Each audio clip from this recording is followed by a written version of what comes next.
Hey guys, welcome to another Trade Genius podcast. Bob and Phil here. As always, guys, we're not going to tell you to get out, but you probably want to get out. The jobs data is all messed up. We're going to show you the real jobs data. We're also going to show you why this economy is rolling over and what the global central banks are doing. They see it coming. So should you. Let's dive in.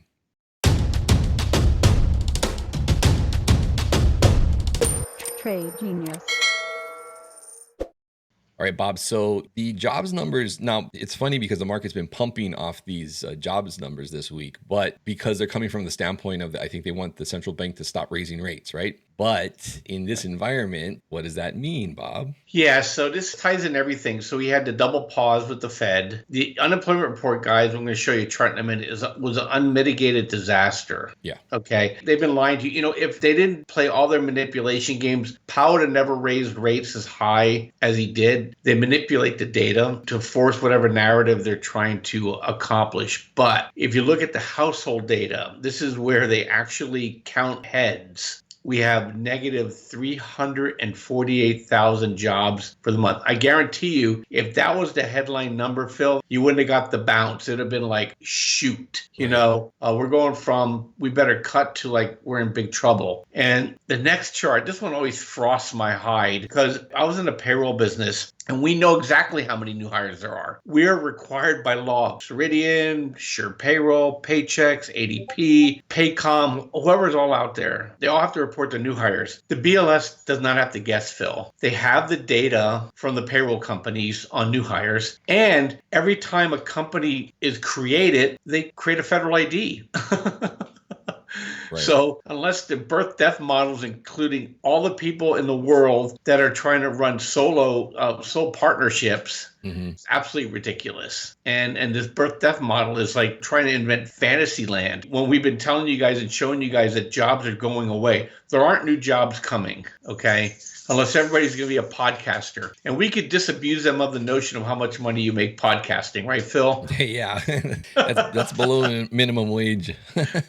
minimum wage in Peru. Yeah. And so, anyway, let's flip to the next slide here, too, because this should scare the hell out of you. Maersk, they're the people that ship the goods around the world. They're the largest in the world. I think, other than the Chinese, Taiwanese companies, is that they're laying off 10,000 employees. You don't lay off people if things are shipping. That'd be like the train companies, BNSF, those guys. That would be like them laying off 10,000 people. They should never have a 10,000 person layoff. You're talking about the arteries of the economic system. For Maersk, that's the global economic system. Yeah, and they're the front end. So you know how it works, right? You know, it goes from the shipping companies, it goes to the train companies, it goes to the trucking companies. Right. Well, the trucking companies are already laying people off. Shipping companies are laying people off. I have to check on the trains, but they're locked in probably with some union contracts at the moment, but not good. And now we have an environment here where we have this new system out there called the SAM rule for recession. Okay. And the SAM rule is telling us that we've now increased from the lows of unemployment to a level where recessions are guaranteed. This is a 100% indicator. And we're in it. We hit it. We're in it. We're doing it. So not good, Phil. Not good at all. And I'm going to throw it back to you because I think there's a whiff of panic in central bank land coming. There is. So we've been warning about the recession. I think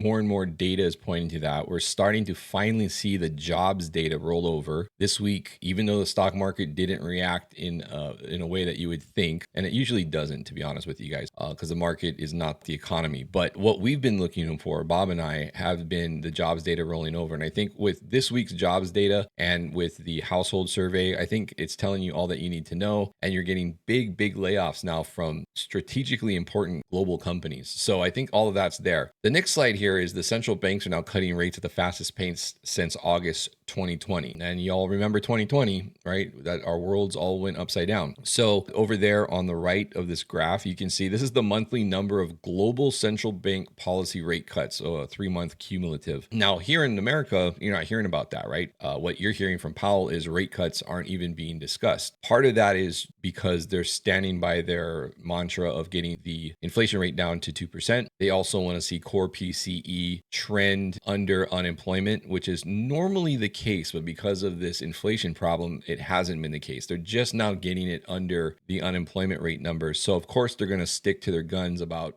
hey guys, if you guys don't mind, head over to tradegenius.co, check out our specials we have over there. There's a number of different specials with different packages for all different experience types. If you're more into education, we have a package for that. If you just like to get into the room, primarily, we have a package for that as well, where you can see where we're calling out trades and things like that live, and also posting signals into our Discord signal rooms. So check it out, tradegenius.co. Appreciate you doing that. Holding the course there. But what this is telling you is that rate cuts are eventually going to get here. This doesn't happen globally without it eventually coming home to roost here in the US and with the Federal Reserve. And you can tell that the market is starting to sniff that out here, because if you look, the market implied Fed funds rate path, so this is looking at the Fed funds futures, you can see where it's leveling off. And really, as we get into Q2, you can see where they're expecting rate cut after rate cut after rate cut. And that, guys, is recession, because when you are coming from an inverted yield curve and you start coming out of that inversion, the next thing you're looking for are rate cuts. And that's telling you with high degree of probability that you're having an acknowledged recession probably in Q2 of 2024. So now it's like, okay, what's going on presently? Well, we told you guys, get ready for a big bounce. We basically got everything that we wanted out of that bounce and more in 4 or 5 business days. So we're telling you that this is probably going to cool its jets here in a little bit. Now, are we going to trade back and forth, and could we trade higher and close that gap above us? Yes, absolutely. Are we at risk for a significant pullback from this move? Yes, we are. So there's going to be some choppy two-way trade going on. If you zoom out on the chart, think of it from the standpoint of what the big banks are doing. If you notice that if you look at the index charts, we're making lower highs. Okay. Overall, this market is slowly rolling over, and we're starting to flirt with big moving averages. We almost came down and kissed that 200 weekly moving average on the S&P 500. Below that is a bear market, guys. Okay. We got to within striking distance of that. And then we had this snapback rally off of the FOMC decision, but we knew that was going to come because everything was so oversold, and breadth was so oversold, and the CTA positioning was so overdone to the downside. And we showed you guys all that data. So we just had like a turbo pump off of that. And largely that's been a big release valve for all that built up negative gamma, built up bearish pressure. So now that that's gone, I think you're gonna see some two-way trading, but I think you have to approach this market from the standpoint that, look, the economy is a massive ship. It's a big oil tanker. They don't turn on a dime like a jet ski, but it's starting to turn, and getting invested going forward here is going to be really tricky. And if you're looking at long-term positions, I think, Bob, you're going to expound on this, but I think it's going to have to be TLT. But you have some levels. I think your viewpoint on what to do with it here and how to approach it going forward is smart. I'm going to kick it back to you on those thoughts. Yeah. So, we were telling people that when it was down there at $84 and even a little bit under, is that people were calling for it to go to 66. We were calling for it to go to 88, and we blew right through 88 today. And they started selling TLT all day long today, just dribbling out. I flipped short-term into TBT. I hold my TLT in long-term account. TBT is in my trading account, and I'm selling against it. So we probably are going to chop. Phil, people always ask me, said, if you're nervous Nelly, when should you get in TLT? At the first rate cut, okay? If you're not a nervous Nelly and you want to start building a position, you should start building a position. And we could see this thing go back down to, the low 80s, but Janet Yellen is trying to do more T-bills than bonds. Right. And so they may be selling off the long end to buy the short end. And so to try to create a positive yield curve. So, you may pull back down again for a couple months, but I would say if you're not in TLT by February 1st of next year, you need to be. But I just do a simple trade every 2 weeks. I trade against my position. And like I said, I put on actually in the money solds this time,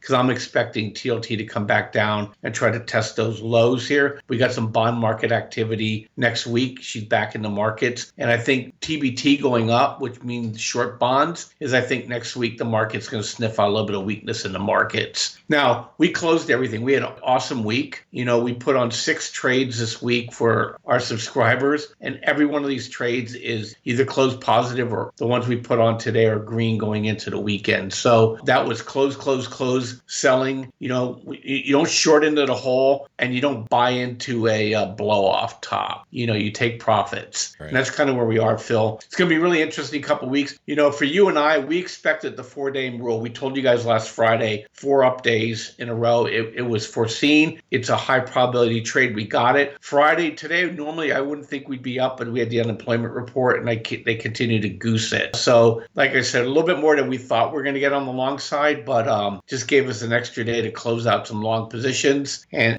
to generate some cash. So I don't know when Santa's coming, but I think they stole some of Santa's reindeer this week, and it may push it off for a couple weeks down the line. Yeah, I think you are probably set up for a little bit of a pullback next week. Whether or not next week ends red, I don't know, but you could certainly retrace some of this weekly candle. This is a huge monster weekly candle. And so you can certainly retrace some of that. And then after that's out of the way, you're going to be facing OPEX for November and probably are going to get into positive flows unless something drastic happens. Of course, there's a lot of geopolitical risk. So we have that caveat, but all things being equal, if everything's quiet on the Western front, then I think we're going to have that positive push into OPEX. After that, maybe another pullback and then December positive flows. And then that's where things get interesting because I think after we get through the end of the year, we got the Fed funds futures pricing and cuts. I think we're going to see continued job data that deteriorates, and I think that's going to start weighing on the market. Right now, we're going to transition from bad jobs data is good because the Fed's going to take a chill pill to bad jobs data is bad because now we're going into a recession. Yep, absolutely, guys. We'll be back with you tomorrow. Thanks for listening. Hit like, hit subscribe, come trade with us, tell your friends, and leave your comments below. I'd love to hear your thoughts. Thanks, Phil. You guys have a good one.